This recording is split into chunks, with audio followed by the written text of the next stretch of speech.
और साथियों, हम लोग पिछली क्लास में भारतीय प्रायद्वीपीय पठार के बारे में डिस्कशन कर रहे थे, जिसमें हमने छोटा नागपुर पठार के बारे में पिछली क्लास में आपसे डिस्कशन किया था। आज हम उसी कंटिन्यूएशन में बात करेंगे एक और पठार की, जिसे हम मेघालय पठार या शिलांग के पठार के नाम से जानते हैं। ये भारत के पूर्वोत्तर भाग में स्थित पठारी क्षेत्र है, जो प्रायद्वीपीय पठारी भाग का ही एक विस्तार है, जिसको हम एक्सटेंशन कहते हैं। तो ये जो पठारी भाग है, यही है peninsular Plato x tends further east beyond the Rajmahal hills. जहाँ राजमहल हिल्स पे छोटा नागपुर पठार ख़त्म हो जाता है, उसके बाद पूरा एक बड़ा चौड़ा सा गैप आ जाता है। उस गैप को जैसे यहाँ कहा गया गारो राजमहल गैप, यानी बीच में गैप आ जाता है। उस गैप के बाद फिर एक पठारी भूभाग पाया जाता है, जिसका अधिकांश विस्तार मेघालय राज्य में है। इसीलिए उसको मेघालय का पठार या शिलांग, जो यहाँ की कैपिटल है, अधिकांश हिस्सा शिलांग जो शहर है वो इसी पठारी भूभाग पर स्थित है, इसलिए इसे शिलांग का पठार कहते हैं। ये पठारी भूभाग जो है वो भारत का जो मुख्य पठार है, जिसको हम छोटा नागपुर पठार के बाद मानते हैं कि ख़त्म हो जा रहा है, उसके बाद फिर शुरू होता है। तो ये मुख्य पठारी भाग से और जो शिलांग का पठार अलग है, वो गारो राजमहल गैप जिसको हम कहते हैं, इस गैप के द्वारा वो अलग किया गया है। हालांकि अब ये जो गैप है, इसका निर्माण जो है एक विवर्तनिक घटना के फलस्वरूप हुआ है। यानी जो गैप, जैसे दो भूभाग हैं उसके बीच में एक गैप आ गया, और वो गैप कैसा है, फॉल्ट टाइप का गैप है। इसका निर्माण डाउन फॉल्टिंग की वजह से हुआ था। यानी जो गारो और राजमहल गैप है, उसका निर्माण धंसाव की वजह से हुआ था। उस बीच का जो हिस्सा था वो नीचे धंस गया है, इसीलिए बीच में खाली रिक्त जगह हो गई है, जिसको गैप कहा जाता है। तो ये डाउन फॉल्टिंग है, धंसने की वजह से। जब कैसा होता है डाउन फॉल्टिंग, जब दो भूभाग ऐसे होते हैं, दो स्थलखंड, और जब वो दूर जाते हैं तो बीच का हिस्सा गैप हो जाता है। किनारे जैसे दो दरारें हैं, इधर उधर हुए तो बीच में वो धंस जाता है। तो धंसाव की वजह से इस गैप का निर्माण हुआ। हालांकि बाद में फिर क्या हुआ, धीरे धीरे आसपास की जो नदियां हैं, खासतौर से गंगा और ब्रह्मपुत्र, ये दो बड़ी विशाल नदियां हैं भारत की।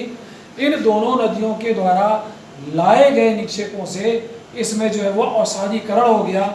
ये जो गैप कहलाता है, वो काफ़ी कुछ गैप भर गया है, जहाँ जनसंख्या का निवास पाया जाता है और अन्य भी आर्थिक क्रियाएं वहाँ होती है इस गैप में, इनके डिपोजिशन की वजह से।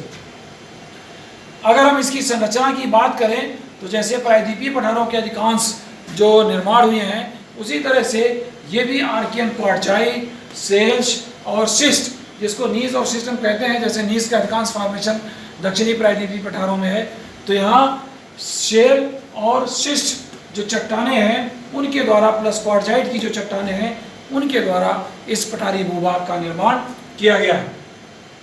अगर हम इसका सामान्य ढाल की बात करें, तो जब हम देखते हैं इस पठारी भाग को, चूँकि यहाँ से एक नदी गुजरती है, ब्रह्मपुत्र नदी जिसको हम कहते हैं, तो उस नदी की ओर इसका ढाल है, और वो नदी इस पठारी भाग के उत्तर में प्रवाहित होती है। इसीलिए कहा गया है कि the plateau slopes down to Brahmaputra valley in the north. उत्तर की तरफ जो है वो ये ब्रह्मपुत्र की तरफ इसका स्लोप डाउन है, और साउथ में फिर दो नदियां हैं। एक तो सुरमा घाटी, जिसका बड़ा फेमस नाम हम सुनते हैं, मेघालय और आसाम में प्रवाहित होती है सुरमा घाटी, और इसी में एक मेघना वैली है।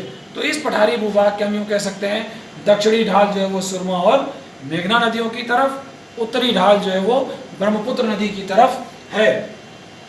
ये जो मेघना नदी है, जब आप कभी भारत के हम जब पढ़ेंगे ड्रेनेज सिस्टम, नदियों का प्रवाह तंत्र जब पढ़ेंगे, तो उसमें हम देखेंगे कि इधर से जो गंगा मैदान से गंगा नदी जाती है, उधर से ब्रह्मपुत्र आ जाती है। ये बांग्लादेश में प्रवाहित होने के बाद इनका नाम कैसे बदलता है, जमुना होता है, मेघना होता है, फिर पद्मा हो जाता है। उसके बाद ये बंगाल की खाड़ी में गिरती हैं नदियाँ। तो स्थानीय स्तर पे इन गंगा का भी नाम बदल जाता है, ब्रह्मपुत्र का भी नाम बदल जाता है। उन्हीं में से बदला हुआ एक नाम है, एक मेघना नदी है, जो इसके दक्षिण में प्रवाहित होती है। इसका ढाल जो है वो उधर है। अगर इस पूरे पठारी भूभाग को हम डिवाइड करें, उसका प्रादेशिक विभाजन करें, तो हम देखते हैं कि इसका जो पश्चिमी भाग है, वेस्टर्न पार्ट जो है वो, उसको कहते हैं गारो हिल्स। यानी गारो हमने 3 प्रमुख पहाड़ियों का नाम सुना, गारो, खासी और जैंतिया, जहाँ शिलांग स्थित है, जहाँ विश्व का सर्वाधिक वर्षा का क्षेत्र भी स्थित है। तो जो इस पठारी भूभाग का पश्चिमी भाग है वो गारो हिल्स के द्वारा आच्छादित है, घिरा हुआ है, और उसका जो सेंट्रल यानी केंद्रीय भाग है वो खासी और जैंतिया पहाड़ियों का वहाँ विस्तार है। और इस पठार का जो पूर्वी भाग है यानी ईस्टर्न पार्ट है, वहाँ जो है वो मिकिर हिल्स, जो आसाम में विशेष रूप से प्रभावित स्थित है, ये मिकिर जो श्रेणियाँ हैं उनके द्वारा आच्छादित है, उनके द्वारा घिरा हुआ है। और इनकी औसत ऊंचाई हम देखें तो यहाँ 700 मीटर से लेकर मिकिर की और खासी और जैंतिया की ऊंचाइयाँ 1500 मीटर तक हैं। तो ये गारो, खासी और जैंतिया जो हिल्स हैं, तो खासी हिल्स खास तौर से जिसका विस्तार सर्वाधिक है, वहीं शिलांग जो नगर है बसा हुआ उन खासी पहाड़ियों पर, वहीं ये मानसून पौने जो बंगाल की खाड़ी से जाती हैं, बिल्कुल इस तरह से पहाड़ियों का ऐसा घिरा हुआ हिस्सा है कि मानसून पौने यहाँ जाती हैं तो उसके बाद इधर उधर कहीं खिसक नहीं पाती हैं और यहीं इकट्ठा होकर खूब ढेर सारी बारिश मौसिम ग्राम और चेरापूंजी में करती हैं, जहाँ औसत 1300-1400 सेंटीमीटर का पर्यनम का औसत है। जो दुनिया का सर्वाधिक वर्षा का क्षेत्र है वो यही खासी और जैंतिया हिल्स हैं, जो शिलांग में स्थित हैं। वहाँ की जो जगह स्पेशली चेरापूंजी और मौसिम ग्राम, वहाँ सर्वाधिक वर्षा। इन पहाड़ियों की इस तरह से बनावट है कि वहाँ मानसून पौने जाने के बाद और बाहर नहीं निकल पाती हैं, जो कुछ भी नमी होती है वहीं वो फिर बरस जाती हैं, जिसको हम पर्वतीय वर्षा कहते हैं, ओरोग्राफिक रेन, उसके द्वारा। यहाँ एक बात हम देखते हैं, लिखा हुआ लास्ट लाइन में कि Shillong is the highest point of the प्लेटू, यानी जो खासी की पहाड़ियाँ हैं, जहाँ हमने देखा ये सबसे ऊंची पहाड़ियाँ हैं, यहाँ जो सबसे ऊंचा भूभाग है 1961 मीटर की ऊंचाई पर बसा हुआ शिलांग है। शिलांग नगर जो यहाँ की कैपिटल भी है मेघालय की, और कभी आप जाएं तो इट्स अ ब्यूटीफुल प्लेस, बहुत ही खूबसूरत जगह है शिलांग, और इतनी बढ़िया ग्रीनरी, ऐसा लश ग्रीन एरिया। मैं वहाँ जा चुका हूँ, मैंने देखा उस शिलांग को। नेहरू यूनिवर्सिटी में मैं गया था एक प्रोग्राम में, नॉर्थ ईस्टर्न हिल यूनिवर्सिटी में, तो शिलांग जाने का मुझे मौका मिला। तो बहुत ही ब्यूटीफुल प्लेस है, और अगर आपको एक अलग तरह की टोपोग्राफी, अलग तरह का क्लाइमेट, अलग तरह की वनस्पतियाँ देखना है तो मैं आपको रिकमेंड करूँगा कि आप एक बार शिलांग की विजिट करें, कोशिश करके आपको निश्चित रूप से बहुत ही एक बड़ा खुशगवार माहौल मिलेगा, और उस टोपोग्राफी को स्टडी करने में भी आपको मज़ा आएगा। तो इस तरह से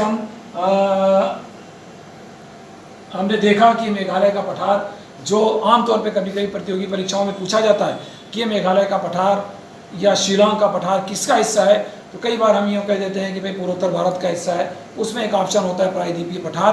तो आप ध्यान रखें, अगर कॉम्पिटिटिव एग्जाम्स में आता है तो ये जो मेघालय का पठार है, जो छोटा नागपुर पठार से सैकड़ों किलोमीटर दूर है, वो भी इसी पठारी भूभाग का हिस्सा है। बस इस गैप के द्वारा उसको विवर्तनिक घटना के फलस्वरूप अलग कर दिया गया है। इस बात को आप ध्यान रखें कि शिलांग भी हमारा मुख्य जो प्रायद्वीपीय पठार है उसी का हिस्सा है, ना कि कोई अलग है, जियोलॉजिकली वो उसी का पार्ट है। तो मैं समझता हूँ आज हम अपनी बात यहीं ख़त्म करेंगे। अगली क्लास में फिर हम बचे हुए जो पठारी भूभाग हैं उनका डिस्कशन करेंगे। धन्यवाद।